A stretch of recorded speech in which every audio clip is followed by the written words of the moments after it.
half number one. UVA holding on to a 2-point advantage, 13-11. Ty Jerome running the point for UVA. They're moving right to left.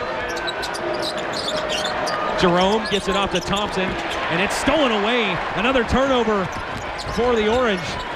Andrew White gets it to Tyler Lydon. Back to Tyus Battle on the right wing, who's guarded by two UVA defenders. Back to Roberson up at the point, off to John Gillen. Gillen passes down to Battle. He takes a three off the rim, no good. Rebounded by Ty Jerome, and it's headed the other way. 10-18 remaining in the first half. Syracuse still down 2, 11-13 against UVA, 9th in the nation. Ty Jerome for three. He hits it. Big three-point shot, uncontested from Ty Jerome. And UVA now leads 16-11. Jim Boeheim immediately yelled at John Gillen, who just didn't really have a hand in Jerome's face. He's a 40% three-point shooter. You got to know that. Tyus Battle now on the left wing. Will try to drive in on Jerome. Puts it all the way up, and it's blocked away. Big hand coming up for UVA. It was 25. Mamadi Diakite with the block. He's second on the team with 23 blocks. Stays in Syracuse's possession, though. 9 seconds to shoot.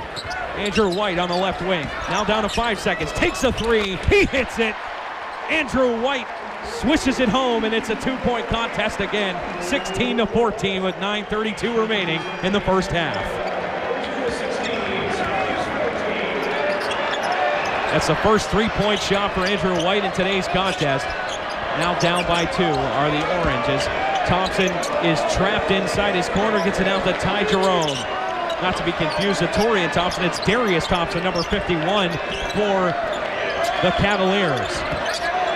Now number 5, Kyle Guy out. 2 seconds to shoot, and the ball stolen away by Gillen, picked up by Tyus Battle. It was loose on the floor, and he's tripped. That's the 7th turnover for the Cavaliers. They only average about 9.6 turnovers a game, and they're already at 7 at the 9-minute mark in the first half. And it's the top of the zone that's helping Syracuse get some of these turnovers. The top of the zone has struggled. Last year you had Michael Benajay and Trevor Cooney, who were experienced and had that length. Today you're getting it from John Gillen and Tyus Battle, and that's been a big key. Virginia hasn't had an answer for the top 2 guys of the zone. 9 minutes remaining in the first half. Syracuse down by 2, 16-14. The hands of 9th-ranked Virginia. Andrew White gets it to Tyus Battle. Over to Gillen on the right wing. Cycled all the way around to Battle on the left. Now to Gillen. Being guarded by Kyle Guy. Tries driving in. It's going to be a foul on the floor on Kyle Guy. His first of the game. And that is the 3rd team foul. Again, keep attacking and you're going to draw those fouls. That's what Syracuse has to do a better job of. John Gillen, surprisingly, no points in the contest yet today after dropping 43 points in the game against NC State just a couple of days ago. He inbounds it for the Orange. It goes all the way over midcourt where Tyus Battle collects the ball. 8:36 remaining in the first half. Syracuse down by 2. Andrew White trying to get around Thompson. Takes the mid-range jumper. It's good. Andrew White with 7 points. Makes it a tie game, 16 apiece. He's got some great touch on his shots, Andrew White does. Let it hit the front of the rim and roll in. The Carrier Dome crowd is loud right now as London Parentes gets it to Kyle Guy on the right wing. Parentes, a floater down inside to Reuter. Reuter back out to Kyle Guy for 3. Quick jumper is good. And it's 19-16 with 8 minutes remaining in half number 1. It was still a good defensive possession, maybe a little bit late on the rotation, but Tyus Battle was right there, and that's why Jim Boeheim really didn't have anything to say. All you can say on that is good shot. Cavaliers are 4 from 6 from 3 land as Andrew White pulls a 3 off the rim, no good. Rebounded by the Cavs, London Parentes. And he'll settle things down. 7:36 remaining in the first half. Cuse down by 3. Parentes looking for someone to pass, being guarded by Battle at the top of the arc.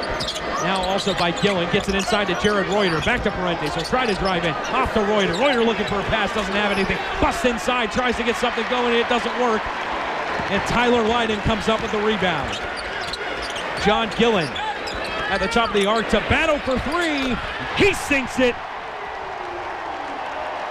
The freshman puts 3 more on the board. His 10th point of the contest, and we're tied at 19. And the Carrier Dome crowd is loving what the Orange are bringing right now. A close game against 9th-ranked Virginia. 6:50 remaining in the first half. Reuter gets it to Kyle Guy. Tries driving in. Back to Reuter. Over to Thompson for 3. And hits off the rim. No good. Reuter gathers the rebound. Gets it to Parentes. Parentes inside to Thompson. Back to Jared Reuter. Big number 31 gets it up and over Tyus Battle. And the shot is good by Diakite, his 4th point of the contest. UVA up 21-19 with 6:22 remaining in the first half. The offensive rebound, Jim Boeheim wasn't happy with the guards there, especially John Gillen. They need to rebound better. Tyler Lydon now trying to drive in. Being guarded by Diakite. Puts a floater up, no good. Rebounded by Diakite. No points for Tyler Lydon on today's contest. Also still no points for John Gillen, as we mentioned earlier, 43 points against NC State on Wednesday night. Oh, good pass inside. Couldn't get a shot off, though, as Diakite back out to Parentes, who takes a mid-range jumper. It's no good off the backboard, but eventually it's tossed in. 2 more points. They're up 23-19. It was Diakite down low once again. 5:30 remaining in half number 1. Syracuse trailing 23-19 as Andrew White drives in. He's blocked away, and a foul is called. So he'll go to the line for 2. As an aggressive move to the basket, that's what Jim Boeheim's telling his team, is like, we need to be strong. We need to attack the basket, and then we need to box out. Can't allow those second chance points for the Cavaliers. So those free throws will be coming up after the break. Syracuse down to Virginia 23-19 with 5:22 remaining. This isn't the only game going on around the nation. And for a check and see of those other scores, we'll send it back inside the WAER studios to today's host, Kevin Ryans. The WAER. Well, 1st and 10 from the 17-yard line. Syracuse in the red zone once again. 2:50 remaining in the second quarter. Syracuse down by 2 scores. Here's the snap, and the screen goes to Irv Phillips. Catches it at the 15, gets all the way to about the 9-yard line before he's brought down by Jay Stocker, who is filling in for the injured Jordan Whitehead. Whitehead, of course, was the 2015 ACC Defensive Rookie of the Year. Had surgery on his arm just a couple of weeks ago, and he'll miss the rest of the regular season, but he hopes to be back for the bowl game that Pitt will be attending at the end of December. 2nd down and 2. Ball at the 9-yard line. Mahoney in the shotgun. Tries to set up a new play. Has Strickland to his left. 10 seconds on the play clock. 3 wide receivers to the left. Here's the snap. The give is to Strickland at the 10-yard line. Has a hole. Busts his way all the way to the 6 before he is brought down by a pack of Panthers. And they'll quickly set up at the line to scrimmage. Ball is now at the 5. Some personnel changes for both teams. It's 1st down and 5. 1st and goal for Syracuse. There's the snap from Mahoney. Mahoney passes. Screen pass. Has his man, and he's into the end zone. Do they give it to him? Yes. It is Amba Edetawo who finds his way, a 5-yard screen pass. And Syracuse is back within a touchdown, 28-20. And that just the way Syracuse likes to do it. The quick passes are the key. Amba Edetawo has been a key to this Syracuse offense all season. Big, strong, tall, 6'2", dove, and made it in the end zone for the touchdown. And Syracuse now just down 1 possession. That was a 14-play, 68-yard drive that chewed about 5 minutes and 20 seconds off of the clock. And after Cole Murphy lines up for this extra point, try to put Syracuse back within 7. They're set. Ball is snapped. Kick is up, and it is good. So with 1 minute and 36 seconds remaining in the second quarter, Syracuse is now finding themselves down 28-21. And they have a great opportunity. You know, if they get a quick stop on defense coming out of this kickoff, maybe they'll have another opportunity to try to tie it up before the half. Yes, and that would be ideal because they will not be getting the ball in the second half because they received it and went and scored on their first possession. But how about this? Syracuse on the day, they've gone to the red zone 3 times, 3 touchdowns. You got to love the red zone efficiency that the Orange brings. It's all about getting to the red zone, though, and they had a couple of opportunities to turn into great drives that were squandered by some false start penalties by the offensive line, and you can't have those drive killers if you want to stay in this game. Done a good job, though. A nice 5.5-minute drive by the Orange. We do have a new kickoff guy out. We talked to our man on the sideline, Sam Rubinoff, about the change that was going to be made at kicker, at least for kickoffs. It's Sterling Hoffrichter who's going to boot it deep for Syracuse. For Cole Murphy has sent 2 of them out of bounds earlier in today's contest. So Hoffrichter will kick it off from left to right. Ball lands at the 10-yard line where Henderson will receive, and he has some space as he moves towards the near side, now at the hash. All the way up to the 35-yard line where he's met by Kylan Whitner and company. So the Panthers will take over at about the 36-yard line with 1:28 remaining in the second quarter. So it's funny. It doesn't matter who's kicking the ball off. Cole Murphy kicks it out of bounds twice to get at the 35. Sterling Hoffrichter kicks it off. It's a short kick, and Henderson brings it back to the 36. You live and you learn. At least it wasn't a penalty this time. That's up to the special teamers to get down there and make that stop. Either way, Panthers ball, 1:28 on the clock. Here's the snap. It goes to James Connor, who doesn't gain anything, probably loses a yard there. Stopped by Chris Slayton, number 95, out of University Park, Illinois. The redshirt sophomore stands at 6'4", so he's a force on that front 7 for Syracuse. Here's the snap. Peterman in the shotgun, looking to pass. Has his man over the middle. It's caught. Great catch by Dantes Ford, the ex-Syracuse Orange, as he transferred from the Great North just a couple of years ago with his first catch of the contest. Fresh set of downs for the Panthers.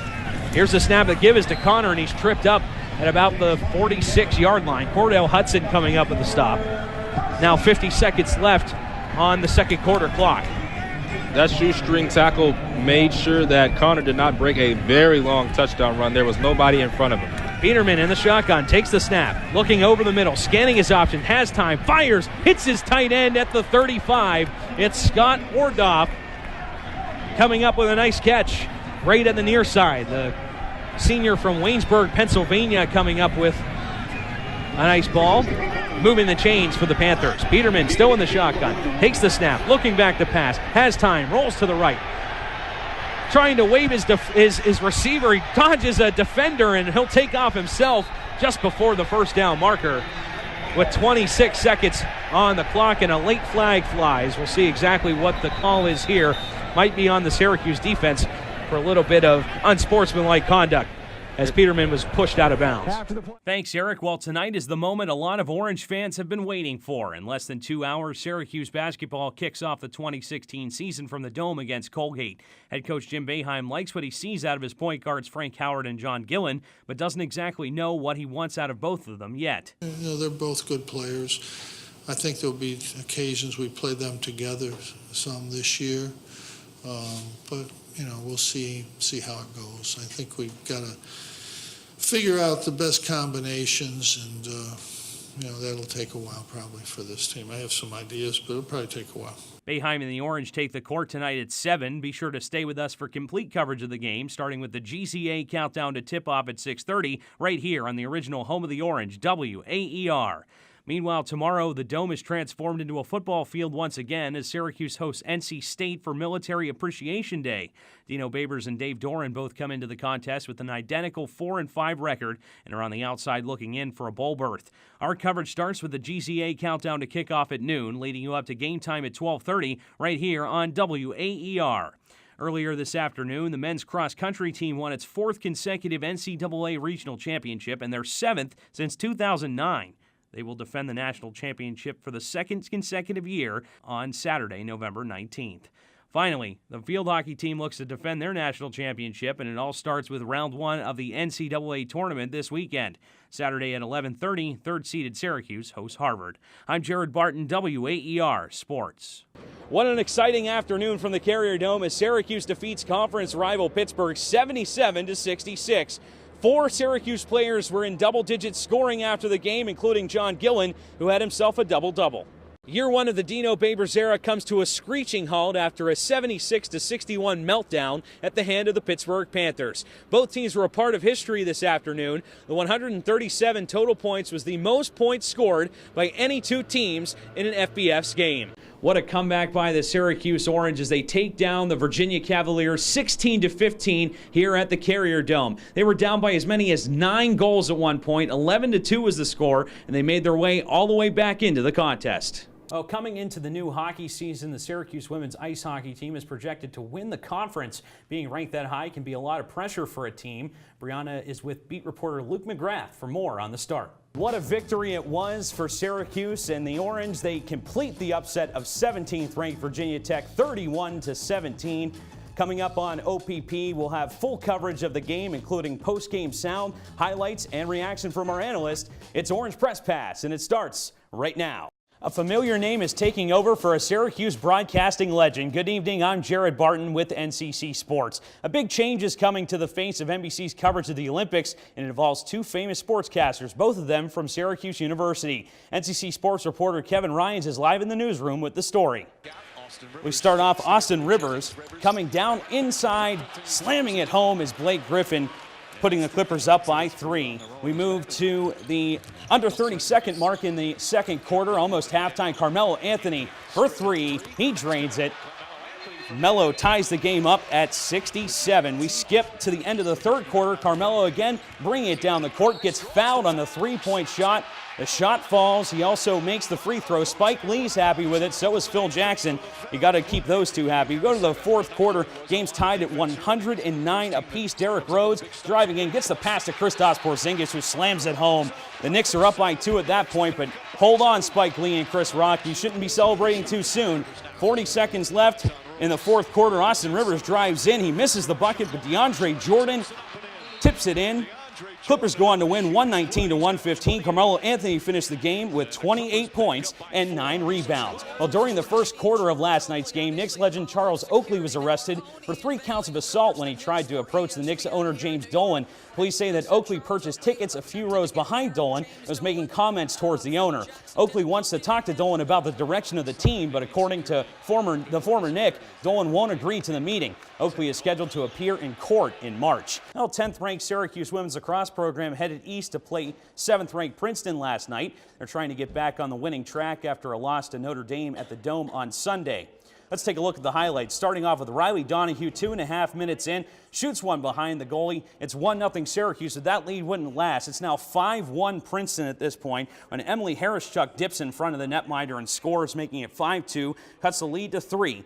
But Princeton would come back with a couple of goals. Here's Ellie McNulty, who scores one right up the middle on the netminder, making it 9-2 Princeton at this point. It looked as though they're going to run away with this one, but not so fast. Syracuse had a few up their sleeve. 2 minutes and 40 seconds left in the first half. Allie Jimerson, the transfer from Albany, feeds it in front. Riley Donahue puts in the rebound, making it 9-6 at the half. We move to the second half, where Olivia Homp would score her 28th of the season, making it 15-9 Princeton at that point. Looks like things are out of luck for Syracuse. Emily Harris-Chuck would get a free position opportunity. 7:40 left in the second half. She rips one past the netminder for a third of the game. 15-10 Princeton at that point. Syracuse would go on to lose 16-11. That's their second straight loss as they play Duke on Sunday.